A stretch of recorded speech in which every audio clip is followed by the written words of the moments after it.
رسول الله صلى الله عليه وسلم باسي بياوك من بوكا نونو كسي كشتوا أشي برسيال لعابديك توبي بوها ولا توبو بونيكا بسط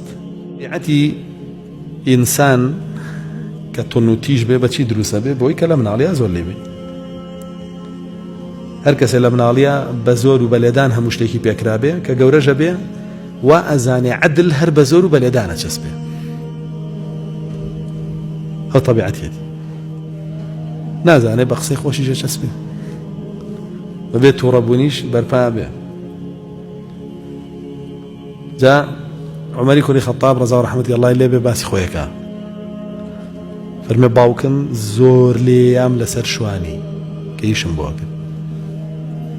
وطبيعتي شوان بو تند بو هرشي يبويو يا رسول الله دعني أضرب عنقه أي بيغمري صلى الله عليه وسلم ليه قربا لا قردني بماما أما بس بوحلة به حلي ترينية بلام دواتر الله جل جلاله أو تنوتيجيي بو كنترول كرد لعد لا نبا بكارينا أنا يعني پرورده بو لسري كإسلام هاو پرورده كي قورا لجي خويا بكار هاد ويتنوتيجي وكو خوي خراب نيه بس لجي خويا بكار به لجي خويا بكار نيه خرابه كتو تواني تنوتيجي كتياتا ولا سري پرورده بو لجي خويا بكاري بيني هو چي هو قوراي طاو بباشش قوراي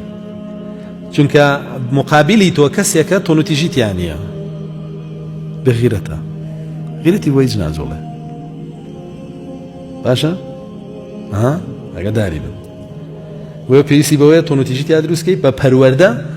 كلجي خويا بكاري بهنا و جاري وهيا چوار دور كاريگري هي وبي ايت يا اجيت رسول الله صلى الله عليه وسلم باسي بياوك من بوكا نونو كسي كشتوا أشي برسيال لعابديك توبي بوها ولا توبو بونيكا بسط دو أرواب ولا زاناك على بلا توبت بوها